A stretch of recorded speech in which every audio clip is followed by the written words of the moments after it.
si ragil ini dia membawa uranium 235 isinya. Nah, ketika meledak itu sebenarnya perlu diketahui ya bahwa dia tidak menyentuh tanah dan air. Jadi dia meletus Di udara. 500 meter di atas. Jepang sendiri itu salah satu poros ya yang kondisinya belum menyerah ketika Jerman dan Italia sudah menyerah. Yeah. Kemudian berpikir bahwa sekutu, Amerika dan sekutu itu ingin mengakhiri atau menginvasi Jepang keseluruhan. Tapi dikhawatirkan nanti korbannya bisa jutaan. Bahkan kita nggak boleh mendekati area lokasi utama. Dikasih ada apa? Pagar, ketika kita mendekat nanti sirenenya nyala kalau dimasukin orang karena diduga unsur radioaktifnya masih aktif.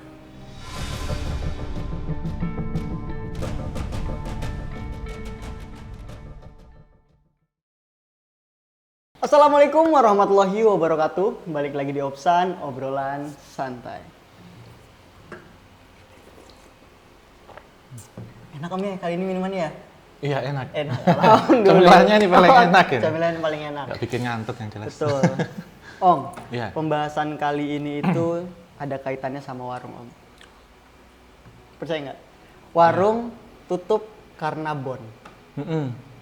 Hiroshima, Nagasaki rusak karena bom. Kebalik. Kebalik ya? Iya. Artinya gimana Om? Hiroshima hancur karena bom.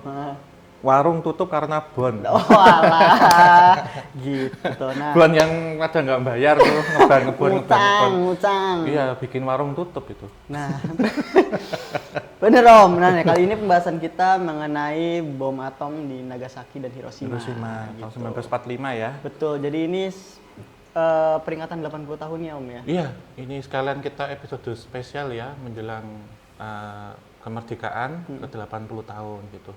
Tapi sebelum kita masuk pembahasan tentang 80 tahun peringatan perdamaian di Hiroshima nih Mas. Menurut Mas Ami ini, apakah kita sudah merdeka? Dan apakah itu kemerdekaan yang dimaksud gitu?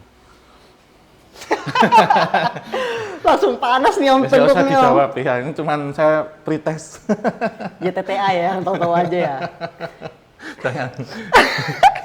Astagfirullah. Iya. Tapi alhamdulillah kita semua diberikan kesehatan hingga saat ini Om Iya, ya. amin. Iya. Terbilang itu merdeka atau belum, setidaknya kita diberikan kesehatan. Iya, Betul, Om, kesehatan. Ya, merdeka bagi diri kita sendiri dulu. lah, gitu. Betul Om. Nah sebenarnya nih Om, apa sih yang membuat Om Hao tertarik nih sebenarnya dengan mengunjungi Hiroshima nih Om? Oh, Hiroshima. Kan Om pernah, ya. Om pernah ke Jepang? Jepang pernah. Pernah ke Hiroshima, Nagasaki Iya. juga pernah. Nagasaki belum? Nagasaki belum? Iya, untuk proyek berikutnya. Apa tahu nanti dengan KTJ. Amin. Ke Nagasaki kan kita udah ke Belanda iya, ke Thailand kan udah nih. Belanda iya 10 juta subscriber. Ya nggak usah banyak-banyak, 7,5 juta ke Jepang nanti. Amin. Ke Nagasaki atau sebelum itu juga kan kita nggak tahu ya. Iya, Bisa rezeki ke mah nggak tahu ya Om ya. Iya. Betul. Nah apa tuh Om yang bikin Om Hao tertarik untuk ke Nagasaki? Ke Hiroshima. Iya, sebenarnya ini udah dari kecil Mas. Dulu ingat waktu sekolah itu ada kalau pertanyaan kota mana yang pernah dibom atom, saya masih ingat itu Hiroshima dan Nagasaki gitu.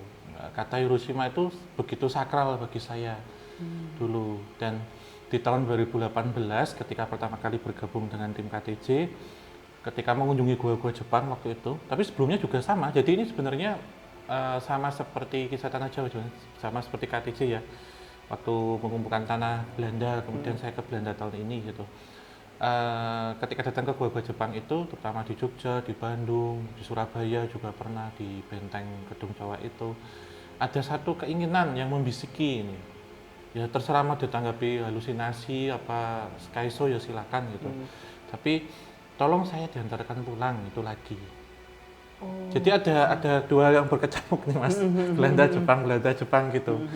Terus kemudian kepilih Hiroshima karena Hiroshima itu kota perdamaian dunia yang sangat syarat dengan sejarah yang sudah digedeng-gedeng sejak lama gitu. Saya ingin ke sana. Akhirnya di tahun 2019 itu semuanya tercapai, alhamdulillah. Sekali lagi saya mewakili tim KTJ waktu itu berangkat ke Jepang bersama Mas Billy Christian dan juga Mbak Citra Prima. Mbak Citra waktu itu. Salah satunya kota yang ditanya kalau ke Jepang mau kemana? Ke Hiroshima. Jadi saya itu kalau ke luar negeri mesti tanyain nggak kota-kota yang instagramable tapi kota yang bersejarah. Betul. Satunya adalah Hiroshima. sempat kepikiran mau ke Nagasaki tapi waktunya belum cukup. Jauh Itu emang Om jaraknya? jauh beda pulau mas, beda pulau. Dia masih lebih Pulau Kyushu, masih selatan lagi Nagasaki. Cuman kalau di Hiroshima untuk peninggalannya masih komplit. Ini, peninggalan secara ikonik di sana. Apa aja tuh Om peninggalan di sana Om? Salah satunya Genbaku Dome atau dome-nya itu yang terkenal tuh bom atom itu. Kemudian ada Memorial Park, terus kemudian ada Memorial Museum gitu. Pas ke sana pas bulan November itu suhunya pas enak-enaknya antara 10 sampai 12 derajat Celcius gitu. Dingin Om, segitu mah Om. Itu pas enak-enaknya mas, karena di tempat lain -2, ada yang 4. Waktu itu di Tokyo masih 2 gitu.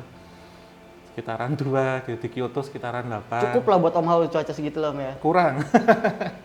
Saya bisa hidup di 0 sampai 4. Wah, beruang utuh dong kalau kayak gitu Om. Wah, kacau. Enak lah mas, momen waktu itu ya banyak kisah lah waktu itu ketika ke Hiroshima. Oke, namun ketika Om Hao datang ke Hiroshima, ada yang Om rasain nggak dari ini kan kita ngeliat sejarah secara fisik ya Om ya, ada peninggalan A, B, C, D, E, F, Iya, G. iya, iya. Nah, apa yang Om Hao rasakan ketika datang ke sana itu perasaan secara spiritualnya deh Om?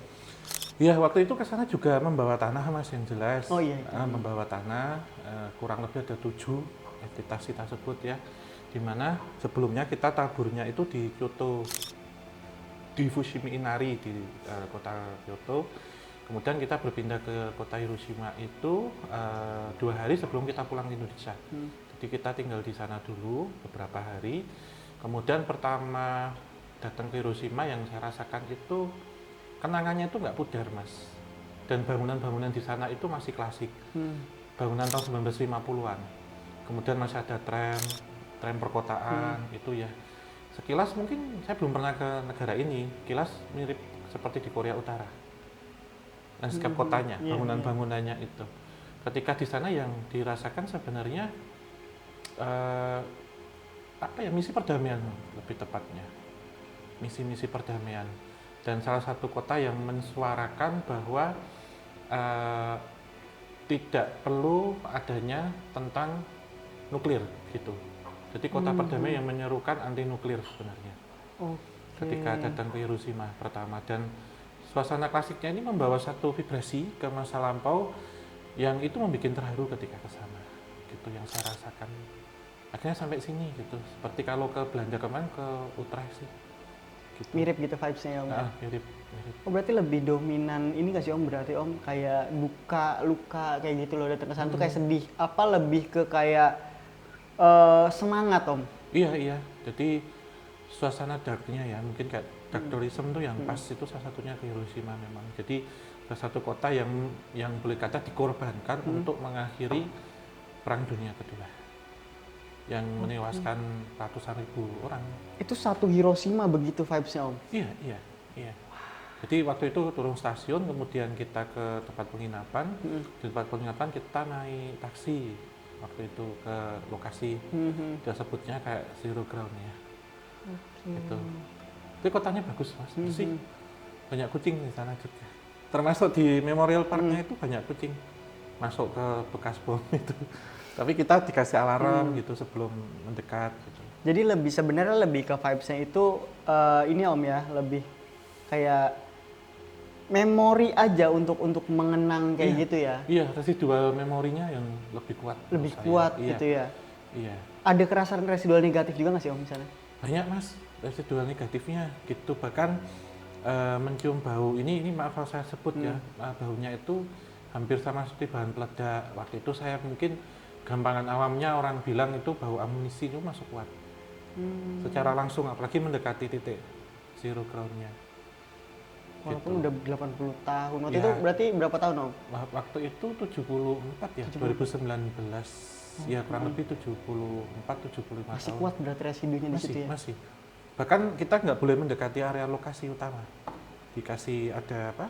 Pagar, ketika kita mendekat nanti sirenenya nyala kalau dimasukin orang, karena diduga unsur radioaktifnya masih aktif di situ. Wah, itu nuklir. Tapi memang nggak ini Chernobyl ya di Ukraina ya gitu. Tapi yang membedakan bahwa kalau di Chernobyl itu nuklir, kalau di Hiroshima itu atom.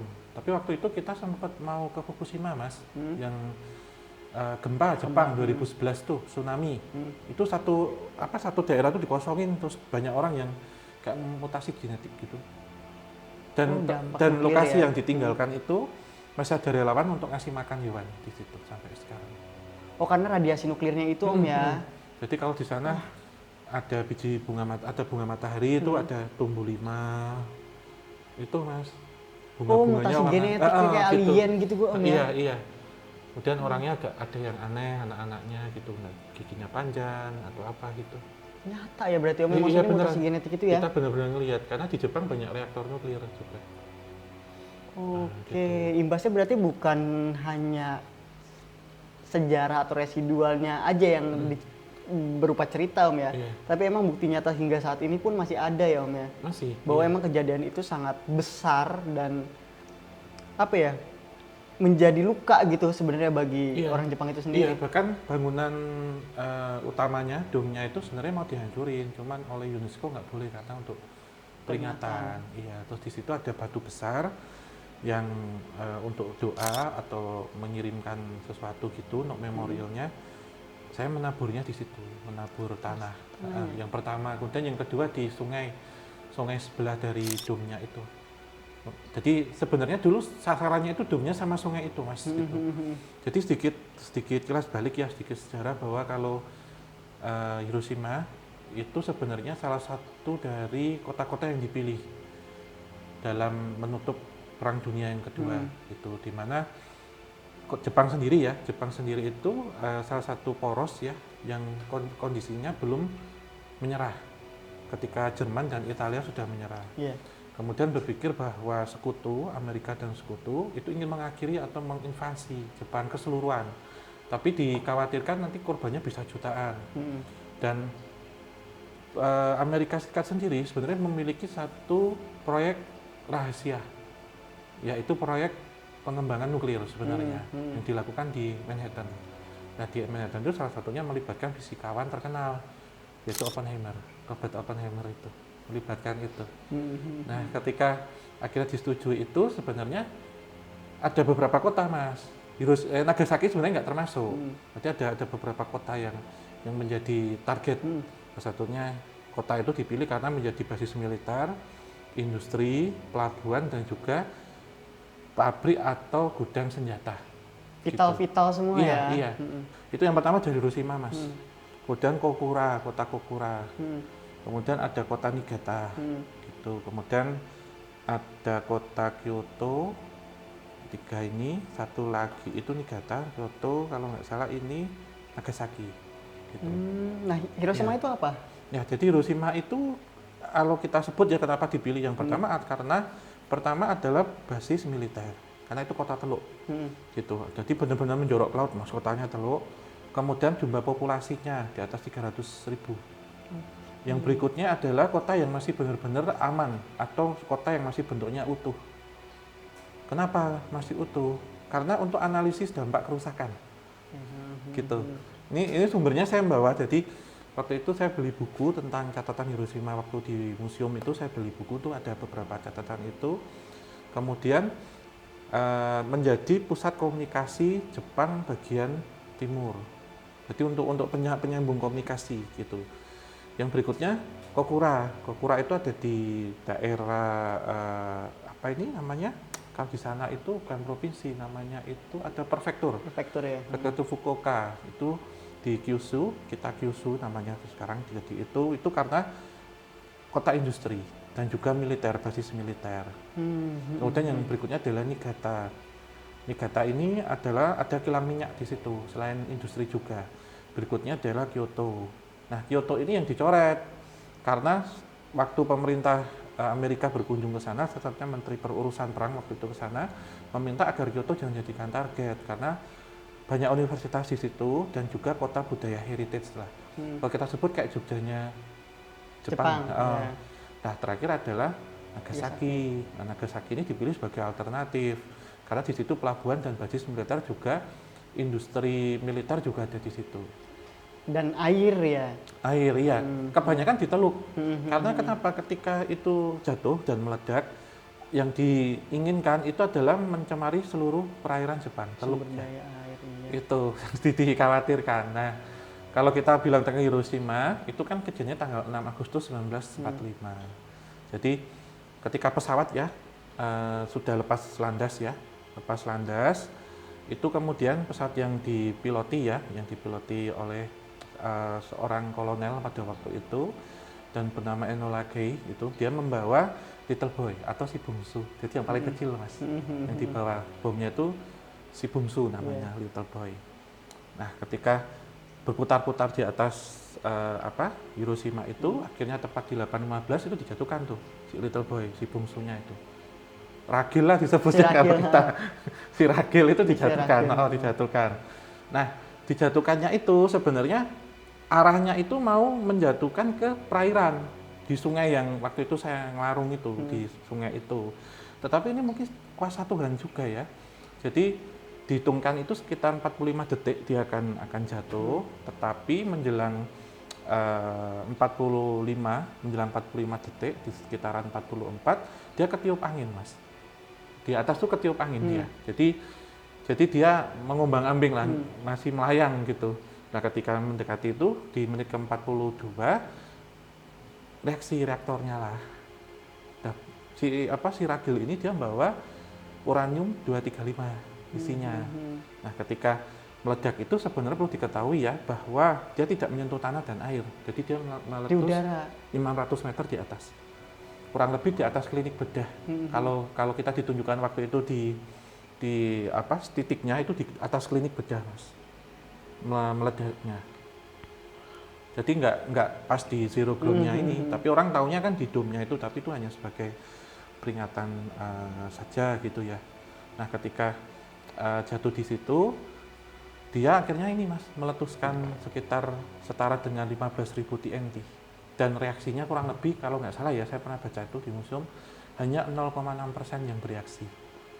Tapi udah separah itu ya Om? Iya. Jadi ketika jatuh itu blek itu, dia menimbulkan nih pertama efek pika atau kejut yang blus itu, selain cahaya terang itu, efek tebus efek pika, efek cahaya dan ini shockwave-nya gitu ya. Shockwave itu yang benar-benar itu yang merusakkan.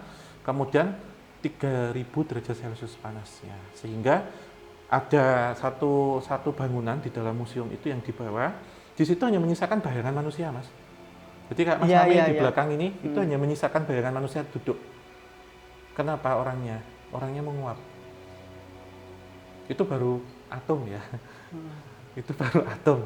Itu menguap orangnya gitu. Terus kemudian bangunan-bangunan kebanyakan yang ada di Hiroshima itu kan terbuat dari kayu. Itu merusakkan secara total luas Hiroshima hampir 60% rusak. Dan hampir 80.000 orang tewas seketika. Pada pukul 8.15. Kenapa 8.15? Karena banyak jam-jam ketika 8.15 itu berhenti. Meleleh. Bahkan baja itu benar-benar meleleh kayak lilin gitu. Belum lagi itu yang katanya Om, awan jamurnya itu ya. Nah, awan jamurnya ini yang berbahaya. Jadi ketika habis kejadian itu membentuk awan jamur itu menutup, jadi kayak malam mas. Menutup kemudian hujan. Nah pas hujan itu banyak orang yang kan panas ya. Mereka kemudian banyak orang yang karena luka bakar, menghirup zat radioaktif, mereka mencari tempat dingin. Salah satunya nyemplung ke sungai yang saya buat larungan itu. Nah banyak orang yang kemudian menganggap ketika hujan turun itu mengobati rasa haus. Ternyata yang turun itu hampir kayak kopi kental mas hujannya. Itu ternyata mengandung zat radioaktif. Dan diceritakan bahwa di situ di setiap sungai, di setiap banyak sekali orang-orang yang keluar itu meleleh katanya. Nah, entitas-entitas ini yang saya temukan ketika ke Hiroshima. Innalillahi. Mungkin kalau teman-teman nonton filmnya Ghibli, Grave of the Fireflies, itu juga bisa jadi salah satu rekomendasi itu kalau mau tahu tentang bahaya, sampai merinding. Iya, apalagi kesana. Dahsyatnya Hiroshima dan Nagasaki itu. Iya. Masya Allah. Iya, ini kita loncat sedikit nih. Kemudian 3 hari kemudian kan Nagasaki, ya. Nagasaki saya belum ke sana, tetapi Kokura, kota pertama yang dipilih itu tidak dijatuhkan oleh ini ya pria Tambun tersebut yaitu Fatman. Fatman. Itu kenapa? Karena sedang tertutup kabut tebal. kotanya, ketutup kabut dan juga asap, sehingga akhirnya karena ada durasi waktunya, akhirnya pilotnya memilih untuk menjatuhkannya di Nagasaki. Nah, Kokura ini tidak jadi dijatuhkan, dan Niigata tidak dipilih karena terlalu jauh jaraknya gitu. Dan Kyoto tidak boleh karena ketika itu dijatuhkan akan merusak banyak cagar budaya di situ, termasuk universitas, karena pusat budaya itu di Kyoto, Mas. Akhirnya dijatuhkannya di Nagasaki, tidak di Kokura pada waktu itu. Ini berat ya maksudnya. Iya. Kalau kita dengerin, teman-teman dengerin sambil ngebayangin kayak orang-orang di sana tuh kayak nggak punya banyak pilihan ya Om ya. Iya, iya. Ketika itu terjadi ya. Iya. Kayak udah death sentence saja, kayak Iya. hukuman mati aja langsung semua di situ. Iya, pas jatuh itu benar-benar kebanyakan korban yang di dekat zero ground tuh hilang, Mas, semua. Nggak sempat merasakan sakit sama sekali. Iya, benar-benar ngelihat di ilustrasinya itu ada orang duduk biasa gini, efek pikanya datang, lampunya itu sama gelombangnya, panasnya itu iya. langsung kayak apa ya Mas ya? Mungkin kayak ini kita meneteskan alkohol. Hilang, set. Nah, langsung nguap, bener-bener wah, kayak 3000 derajat Celcius. Dan itu meninggalkan bayangan. Jadi napaknya dia kayak kita duduk ini udah bayangin nggak Mas Ami di belakang itu ketinggalan itu. Bayangannya aja. Bayangannya. Dan masih dimuseumkan itu ada. Nah, kejadian ini kemudian menambah banyak korban jiwa itu sampai akhir tahun 1945 itu menimpa para penyintas sebenarnya. Bahkan sampai tahun 1960.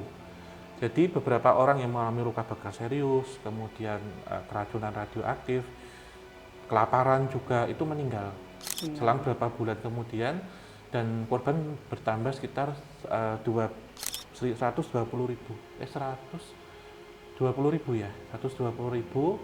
termasuk mereka-mereka yang mengalami gangguan-gangguan secara genetik. Gangguan genetik, psikis juga Om ya. Kemudian kemandulan. Terus anak-anak yang dilahirkan, orang-orang yang waktu itu mengandung kemudian tercemar itu banyak anak-anak yang mengalami leukemia atau kanker darah. Dan di situ ada satu tempat di mana banyak sekali origami berbentuk bangau.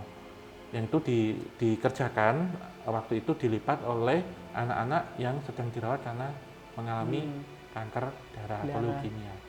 Salah satu ceritanya tentang Sadako Sasaki. Tapi bukan Sadako yang hantu keluar dari itu ya. Kalau itu di Kastil Himeji, saya pernah ke situ juga. Ini kapan-kapan sih Mas kita bahas.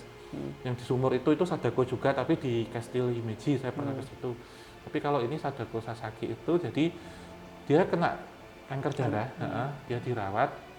Dan ada kepercayaan di Jepang bahwa ketika kita make a wish itu 1000 bangau yang kita buat dari origami kertas origami itu, nanti kita bisa terkabul. Sadako ini inginnya sembuh, tapi menjelang 1000 kalau nggak salah 700 apa 800 lipatan, dia kertas lipatnya habis Mas. Akhirnya obat puirnya, kertas obatnya itu dibikin untuk bikin origami, tapi sebelum itu 1000 meninggal. Gitu. Jadi di Memorial Parknya itu banyak origami. Lanjutin ya. Itu sampai sekarang gitu. Jadi ini tidak hanya pria dewasa saja yang menjadi korban, tapi anak-anak, perempuan, orang tua itu jadi korban semua. Belum lagi yang ibu hamil itu Om, yang ketika lahir anaknya cacat genetik. Iya, bahkan itu menjadi psikis bagi penyintas yang selamat ya. Mereka dijauhi untuk menikah. Mereka dihindari untuk dinikahin karena kemandulan, karena mutasi genetik, dan juga diskriminan di pekerjaan. Gitu. Dan hebatnya Hiroshima itu di tahun 50, tahun 60 itu kota bertumbuh lagi Mas sampai sekarang. Itu benar-benar nggak ada sisanya di sana. Ketika kita ke sana itu dari dulu yang rata dengan tanah itu sekarang nggak ada. Cuman di zero ground-nya itu saja yang masih ada dome-nya itu. Masyarakatnya emang berbondong-bondong untuk kembali pulih ya masyarakat Jepang saat itu Om ya. Tapi kotanya bagus, klasik, tenang, bersih, itu klasik kotanya. Bangunan-bangunan Jepangnya. Jadi sedikit membuka ya, kalau kita ke Tokyo itu modern, kalau ke Kyoto itu klasiknya klasik lampau. Kalau kita ke Hiroshima itu klasiknya tahun 50-an kayak Korea Utara gitu. Maksud kita masuk ke bangunan-bangunan yang masih sepi gitu kotanya gitu. Indah aja loh Om ya. Iya. Maksudnya berhasil sembuh gitu ya dari luka yang mungkin di nalar secara logika itu sulit ya untuk bisa mencapai ke titik yang sekarang gitu. Kalau nggak dengan masyarakatnya yang apa, yang pingin sembuh. Iya. Nah tapi Om, dalam proses recovery kotanya itu seperti apa Om? Maksudnya kan itu pasti ada radiasi kan, trauma dan lain-lain. Di nikah aja dihindari ya kan, apalagi untuk bisa bebenah gitu di kotanya. Itu gimana Om? Iya, ini yang saya tahu ya. Yang membedakan adalah yang terjadi di sini atom dan nuklir, Mas. Ini atom, nuklir itu masih dalamnya lagi. Ya saya bukan fisikawan ya, tapi saya sempat membaca ini sedikit bahwa di Chernobyl itu yang terjadi adalah nuklir yang mencemari, Mas. Kandungan nuklirnya kuat mungkin Nuklirnya, ya. iya, dan sampai sekarang radioaktifnya masih aktif dan bahkan di sana ada hutan merah. Jadi hutan merah ini benar-benar hutan yang daunnya tuh merah. Warna merah iya. Merah semua, termasuk kita mendekati daerahnya itu kalau kita cek pakai alat tuh masih mendeteksi berapa gitu ya. Tapi kalau di Hiroshima sendiri sebenarnya secara analisis umum ya itu jatuhnya di udara sebenarnya. Jadi tidak terlalu mencemari tanah dan juga air gitu. Kecuali beda kalau itu tereaksi 100% mungkin dan kena di air. Karena Hiroshima ini sebagai proyek percobaan, percontohan. Jadi dihitung bagaimana analisis daya ledaknya.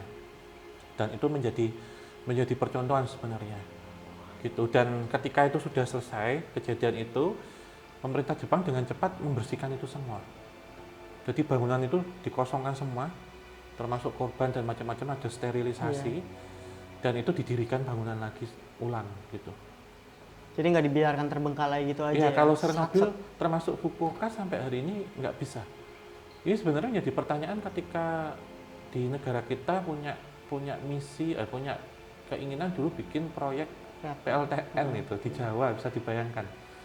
Kita yang lumpur aja belum selesai ya, apalagi kalau nuklir itu. Kemudian katanya kan proyeknya di Pantai Utara tuh, di mana di proyek Nuria ya di Pantai Utara.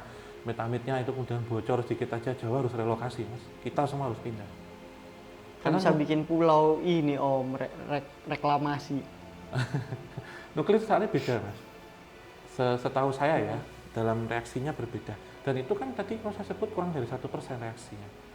U235-nya. Jadi bukan emang nuklir yang seperti di Chernobyl ya, karena kan itu pabriknya Om di Chernobyl, bukan dan reaktornya nuklir. Emang reaktornya emang pusatnya di situ ya. Iya. Dan kalau di Hiroshima sendiri ya kuasa Tuhan waktu itu ya dia tidak pas yang ditargetkan tapi bergeser, dan karena pergeseran itu memakan durasi sebenarnya.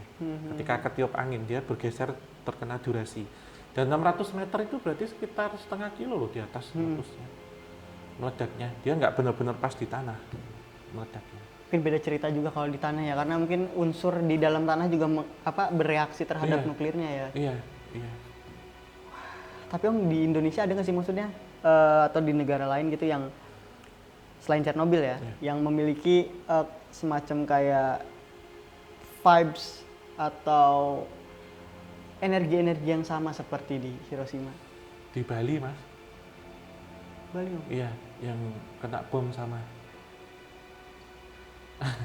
Legian, bom Bali 2002. Oh iya. Itu sama.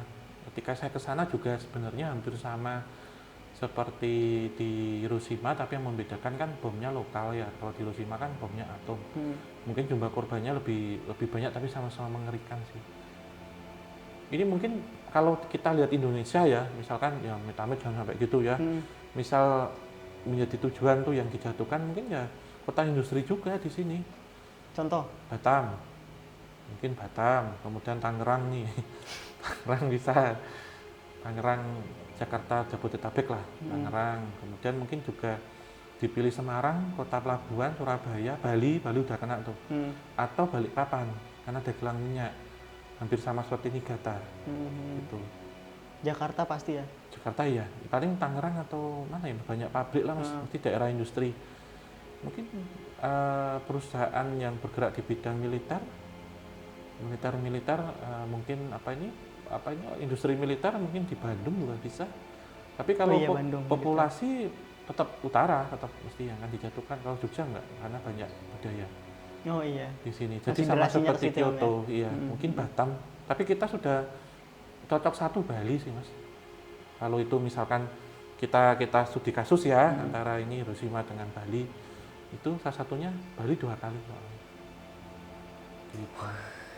Tapi nih Om, kalau ada range 1 sampai 10, luka spiritual yang terjadi di Hiroshima Iya. dan di Bali tadi itu berapa per berapa? Nggak bisa dibedain mas, hampir sama. 10/10. Kalau sebenarnya kalau bagi saya merasakan ya lebih sakit di Bali karena di Bali dilakukan bangsa sendiri. Yang kena bangsa sendiri karena kebanyakan orang Indonesia. Tapi kalau di Jepang sendiri itu bahkan Paul Tibet ya, Kolonel Paul Tibet yang menjadi apa namanya mas, pilotnya yang menjatuhkan tuh nggak nyesel kok, dia malah justru ini untuk mengakhiri perang dunia kedua, kalau nggak dilakukan kayak gini malah perang dunia berkecamuk terus. Lebih parah dan lebih Parah iya gitu. Dan setelah tanggal 6, tanggal 9, akhirnya tanggal 15 Agustus itu Kaisar Hirohito menyerah tanpa syarat dan 2 hari kemudian kita merdeka. Banyak domino efeknya ya Om ya Iya, sebenarnya ya. sebenarnya yang akan dijatuhkan berikutnya adalah Tokyo sebenarnya. Kalau sampai ketiga kali habis mau Nagasaki nyerah, nggak gitu mau ya. nyerah, yang dipilih adalah Tokyo. Tokyo pastilah mas dipilih karena pusatnya Pusatnya di situ. situ. Ya, di ibu kota timur lah Tokyo. Dan ini sebenarnya adalah bentuk supremasi dari Amerika Serikat untuk mendeklarasikan bahwa mereka memiliki teknologi seperti ini. Yang pertama, yang kedua, permulaan dari perang dingin dengan Soviet. Gitu. Dimulai ini jadi perang nggak akan selesai gitu. Betul. Nah, dari hal ini sebenarnya menyerukan bahwa menjadi pertanyaan, perang dunia kedua diakhiri dengan bom atom. Nah, perang dunia ketiga itu Deng deng. apa yang dipakai? Waduh, mana teknologi udah pada canggih kan sekarang Iya, Om ya. Ada drone segala macam. Iya, itu kan sebenarnya permulaan dari senjata pemusnah massal, mas. Hmm. Bom atom Hiroshima itu percontohannya. Mudah-mudahan gak buru-buru deh ya. Jangan sampai ya. Kira-kira negara mana aja yang sudah ada nuklir nih kita sebut? Aduh, mengerikan. Nah sekarang, Utara, Iran, misalkan gitu kan? ngeri pokoknya. Tapi nih Om, Iya. waktu di sana, itu Om pernah ada nggak sih komunikasi yang emang intens gitu, komunikasi secara batin, secara spiritual gitu dengan entitas gitu di sana, Iya. atau mencoba retrokognisi energi residual yang ada di sana? Iya, yang tentu saya rasakan itu ketika ke sana pulang ya mas ya, entitas-entitas itu pulang, bahwa mereka sebenarnya pelepasan waktu ke Pasifik ya, ke Hindia Belanda, salah satu contohnya itu adalah di Pelabuhan Hiroshima, gitu. Pelepasan karena basis militer tadi. Jadi mereka ketika pergi itu meninggalkan keluarganya dan kebanyakan para tentara-tentara yang dikirim ke Hindia Belanda atau Indonesia kita spesifikkan itu masih muda-muda. Jadi istrinya ada yang ditinggal kondisi hamil, ini ya, dan keduanya jadi korban perang, baik keluarganya di Hiroshima ataupun prajurit perang ini tentara yang meninggal di Indonesia. Nah, ketika mereka pulang, mereka sebenarnya tidak tahu persis kejadiannya itu sekarang seperti apa. Jadi mereka merasa tidak meninggal gitu, mas. Dan banyak sekali entitas-entitas yang merasa belum meninggal juga. Salah satunya mereka yang ketika terkena ledakan itu tidak mengalami luka bakar, mereka yang menguap itu. Apalagi yang deket itu pas di Iya, rumah sakit bedahnya iya, itu ya. klinik bedah persis. Dan klinik bedahnya itu sekarang di sini ada ini mas, ada patung Buddha kecil ya segini, saya nggak tahu istilahnya itu apa, itu yang utuh patung itu. Ada di atasnya loh mas. Patungnya itu utuh sampai hari ini. Terbuat dari batu apa dari apa? Batu. Patungnya itu utuh. Nah di sebelah patung itu ada makam kuburan Jepang gitu. Patungnya itu dan itu dikasih keterangan gitu. Ini dulu pernah apa, dan kebanyakan justru maaf ya saya bukan menertawakan tapi bukan takut juga gitu ya. Di sungai sebanyakan sungai-sungai di Jepang, di Hiroshima itu yang saya lihat bahwa kita umpamakan itu satu mangkok ini mas, satu mangkok coklat panas, kemudian kita masukin misal dengan kacang atung misal, atau ini aja lah Mas lihat ini nggak, bakso kuah, Iya. itu dikasih saus, kasih cabai, dikasih apa itu kecap, kemudian kita masukin bakso tuh. Nah, kondisi orang-orangnya kayak gitu di sungai. Astagfirullahaladzim. Mereka masih hidup, jadi kayak mereka ketika mau bangun itu mereka tuh meleleh gitu loh mas. Mereka itu seakan tuh meleleh kayak mozzarella modelnya gitu. Jadi diibaratkan itu satu mangkok bakso yang warnanya itu campur antara hitam dan darah merah ya, itu pada kemampul gitu. Kenapa? Karena seperti saya ceritakan ketika itu kena awan panas, kena radiasi itu mereka langsung kering, makanya mereka mencari tempat yang dingin berair dan kondisi gelap. Apalagi hujan tuh hujannya kayak kecap Hitam itu, gitu ya? kayak kecap teh itu, apa kecap atau apa ini tadi kopi. Kopi, iya. Nanti itu ketika kena kulit langsung Meleleh. gatel loh mas ya, gatel panas itu langsung meleleh. Jadi kayak pluk, kayak pernah maaf ya, ngatasin pakai pernah nggak tinggal sih? Mainan sedotan dibakar gitu. Lah kayak gitu, tuh dari atas loh, hujannya itu waktu itu. Dan mereka kayak ya apa ya mas ya, banyak yang entitas itu meleleh minta tolong, menjadi kesakitan, mereka nggak tahu ini apa gitu, karena kondisi jam 8.15 itu pas aktivitas gitu. Dan kebanyakan tadi kalau saya sebut bahwa bangunan-bangunan di Hiroshima itu kebanyakan terbuat dari bahan-bahan organik, jadi cepat dibersihkan. Oh, Beda iya, dengan Chernobyl iya. mungkin yang Banyak ini lebih cepat besi-besi. nyimpen mas ya. Ah. Nah, beberapa bangunan-bangunan yang terbuat dari bata ini ya, bangunan permanen dari bahan organik ya, itu bahkan besi bajanya itu meleleh. Kemudian bangunan-bangunan yang didesain tahan gempa itu juga ambrol waktu itu ketika terkena ledakan bom atom. Dahsyat banget Iya, gitu ya. dan sebenarnya kalau kita masuk ke museumnya itu residualnya ramai banget mas di situ, karena benda-benda barang-barang dari peninggalan korban itu masih disimpan di situ, masih utuh semua. Jadi saya melihat di situ ada pakaian, kemudian ada kereta roda 3, sepeda anak roda 3, ada boneka, kemudian besi baja yang meleleh gitu ya. Terus ini apa nih, elemen-elemen bangunan yang meleleh gitu. Kemudian ada foto-foto korban, termasuk sampel lidah juga, lidah manusia. Yang terkena radiasi Yang genetik di ya. sini itu bintik-bintik, bolong-bolong bintik-bintik itu kayak buah Sari- pace, Oh iya, buah iya. mengkudu. Nah, kayak gitu lidahnya itu dipotong tuh terus kelihatan bintik-bintiknya. Ada anak kecil banyak itu yang juga di diorama di situ. Korban asli om? Oh enggak, baju-bajunya terus ada fotonya Oh gitu. foto. Wah kirain yang dibekukan itu loh om, di apa dijadikan apa ya? Enggak, itu juga yang lidah itu sampel itu mas, bukan Oh asli. contoh gitu ya? Serem Contoh. banget kalau kayak gitu kan. Lidah dari kerongkongan ini dipotong gitu loh, diambil lidahnya terus ditunjukkan ke titik-titik karena mutasi genetik. Itu lebih ke barang-barangnya mas yang masih disimpan. Iya, Karena kan itu di bawah UNESCO ya, jadi awet sampai sekarang. Nah, ketika berkomunikasi itu om ya, Iya. om dapat pesan apa sih sekiranya yang ngebekas banget di om Hao? Iya, benar ini bentuk perdamaian ya. Dan bangsa Jepang dengan ini menyatakan bahwa permohonan maaf sebesar-besarnya salah satunya ke bangsa Indonesia atau kepulauan Indonesia, Nusantara pada waktu itu. Dan ini menjadi satu misi perdamaian. Ini yang pertama. Yang kedua, bahwa perperangan itu tentunya menimbulkan luka yang sangat mendalam, yang sangat berat gitu, yang merusak semua tatanan, terus memusnahkan umat manusia juga. Dari kota Hiroshima ini menjadi percontohan jika terjadi hal serupa di masa yang akan datang, bagaimana dampaknya. Tapi yang paling menegas adalah hubungan perdamaian Indonesia Jepang sih mas, karena mengakui bahwa banyak sekali kejadian atau kejahatan-kejahatan perang yang dilakukan, yang dilanggar oleh militer Jepang pada waktu itu, sehingga ini bentuk karma gitu mas. Iya sebenarnya nggak ada orang yang mau perang sih om. Iya, sebenarnya ya. dan kita kembali sedikit sebelum kita akhiri ya, bahwa dampak dari atom dan nuklir berbeda ya. Di kasus kalau tadi Mas Ame tanyakan, seperti halnya kalau kita sebut antara Hiroshima dengan Chernobyl misalkan. Kita lihat, ini kita jabarin. Dari tadi saya mikir juga sih Mas, kita ambil percontohan ya, Hiroshima tahun 1945 itu bom atom.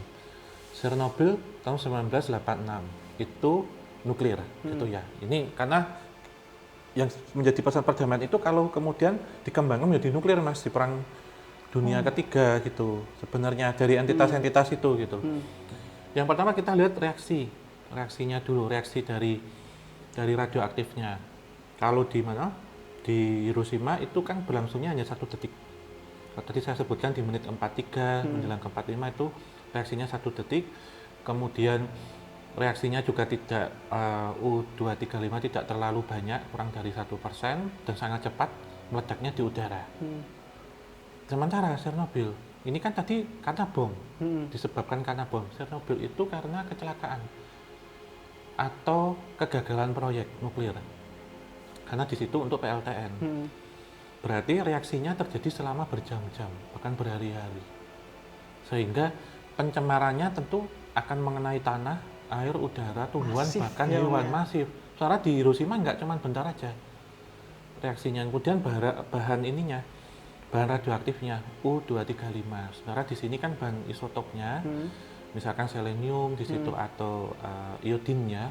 Saya nomor isotopnya berapa? Antara 137 atau 131, saya lupa karena dulu waktu SMA pernah kimia inti kalau saya nggak salah pernah belajar itu gitu.